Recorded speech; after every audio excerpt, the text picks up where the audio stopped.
Let us be in a spirit of prayer. O God, may the words of my mouth and the meditations of all our hearts be acceptable in your sight, our rock and our Redeemer. Amen. A few weeks ago, I attended the first two services at Glastonbury Abbey, a Benedictine monastery in Hingham. Vigils begins at 6:30 a.m. and Lauds follows at 7:45. Now, it's really hard for me to concentrate in the morning. My thoughts are all over the place.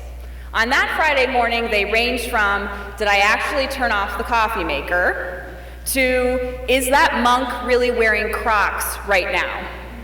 Being at the Abbey is wonderful because observing set times of prayer with other Christians can help leave distractions behind to be centered in God, even if it takes some work to get there. Being in the present moment may come naturally to some of us, and for others, it can be a real struggle. So knowing spiritual practices that bring me back to the present and to God with us in the present can make all the difference in living out one's Christian faith. Now, it's the first Sunday of Advent. Advent is about being centered in this liturgical season of hopeful waiting for the birth of Jesus Christ into our midst and all that his birth means. Advent is about pausing and not sprinting ahead to Christmas. No matter what you hear on the radio, or the Christmas specials you see on TV, or Santa hanging out at the mall, Advent is about waiting and trusting in the promises of God. How does one get centered in a season of waiting? Not easily. Our culture does not thrive on waiting, and certainly not waiting with any level of patience. If you're out with your people and someone asks a question that no one knows the answer to, someone is likely to take out their phone and turn to Google right away. If you pause for a few seconds when the light turns green around here, you're likely to have the person behind you laying on their horn. If you work in retail or other occupations, you may not even have all of Thanksgiving to be with those you love, because Black Friday begins as early as Thursday afternoon. Even here at Pilgrim Church, we've sometimes heard from people who want to hear Christmas hymns in the middle of Advent. We'll relent and sing some on Advent 4, but only because Dan is much nicer than me. But the point is that we don't wait well as a culture. We want everything right now, instant gratification. Though in some ways not waiting well is not just our modern culture, it's part of the human condition. Think back to the story of Adam and Eve in the Garden of Eden. God tells them not to eat from the tree of knowledge of good and evil. Everything else in the garden is fair game, but don't go there, please, for your own good. And what do human beings do? Succumb to temptation and go for that very thing God told them not to go for.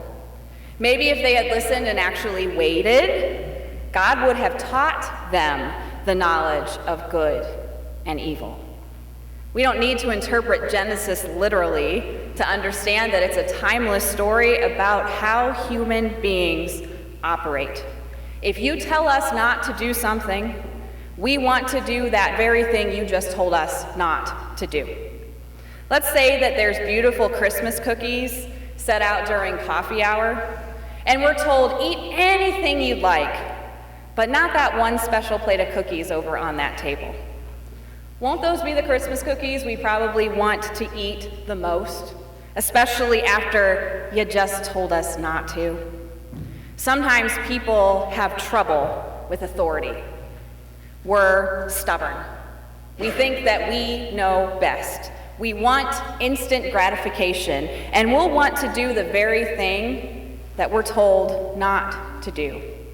But I'm not convinced that it's just modern people who are that way. People are that way. Human beings struggle with waiting. We want that cookie, and to sing those Christmas hymns in the middle of Advent, and to possess those Black Friday specials, and to get where we need to go as quickly as possible. And we want an answer to our questions right now. We're just not very good at waiting. And that's why Advent is so fantastic. Waiting is hard, and waiting can be important and character building in the end. So thankfully, we have a couple of weeks before Christmas to explore the spiritual discipline of waiting and trusting in God as we wait. It's not easy, but it's good for us. This season of waiting begins with apocalyptic readings, showing us a potential future of chaos, destruction, and judgment, imploring us to stay alert and be watchful as we wait for Jesus' return. This waiting for the return of Jesus was not always deliberate and patiently observed by the early Christians. In the Gospel of Luke, this passage is called the Little Apocalypse. The sun, moon, and stars showing signs, earthquakes, crazy seas, the heavens shaking, and then the Son of Man coming to judge the people. Luke wrote, "Truly I tell you, this generation will not pass away until all things have taken place. Heaven and earth will pass away, but my words will not pass away." Except that generation of the early Christians, who may very well have taken the little apocalypse literally, waited and waited and waited some more. But this moment didn't come to pass, as they may have hoped that it would. Apocalyptic writing is best interpreted metaphorically. Jesus was, is, and shall ever be Emmanuel, God with us. So this idea of the Son of Man coming in a cloud with power and great glory misses that the presence of Jesus never disappeared. But the world was full of injustice during Jesus' time period. The Romans occupied many lands and people were oppressed, and it seemed like the good folks never won. So perhaps in these later generations of believers, it seemed that Christ was no longer present.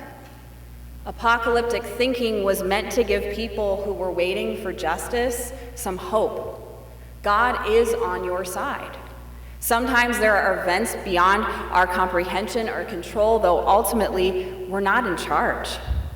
But God will keep God's promises. Just hang on a while longer and you will be vindicated one day.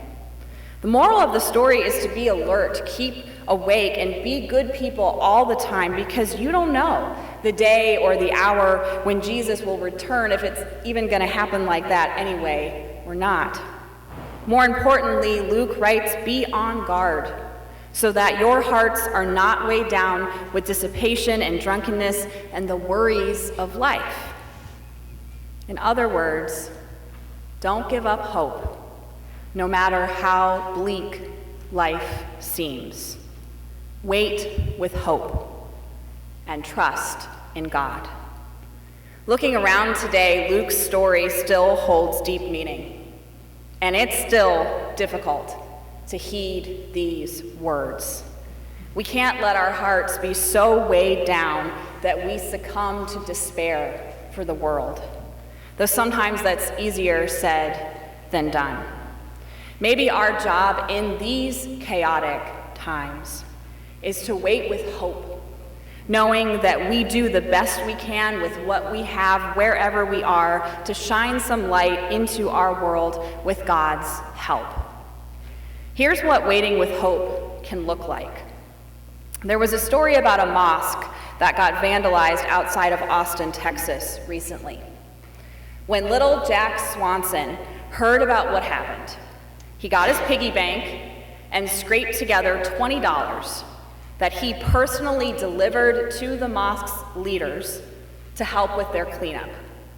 Faisal Naim, who's on the Islamic Center board, received Jack's donation and said, it's $20, but coming from Jack, collecting his pennies, it's worth $20 million to me and to our community.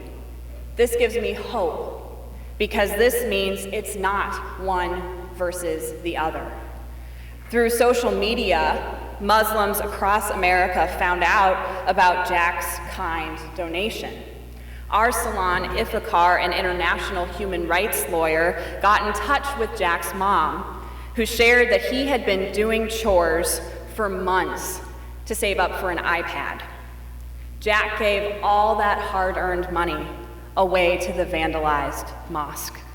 A package arrived at the Swansons' home with a note enclosed from Iftikhar that read, "Dear Jack, you had saved $20 in your piggy bank for an Apple iPad, but then a local Islamic mosque was vandalized. So you donated your $20 to this local Texas mosque. Because of your amazing generosity and kind heart, please enjoy this Apple iPad with our sincere thanks. Love, the American Muslim community." How does one fight the darkness that is Islamophobia? By seeing one's Muslim neighbors as human beings, worthy of respect, and standing in solidarity when people dehumanize and paint everyone with a broad brush. Perhaps we can also turn to the Jewish tradition to get at what waiting with hope looks like.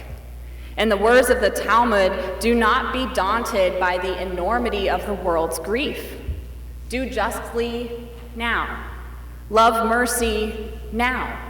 Walk humbly now. You are not obligated to complete the work, but neither are you free to abandon it. It ends up that Christians are to be about God's compassion now.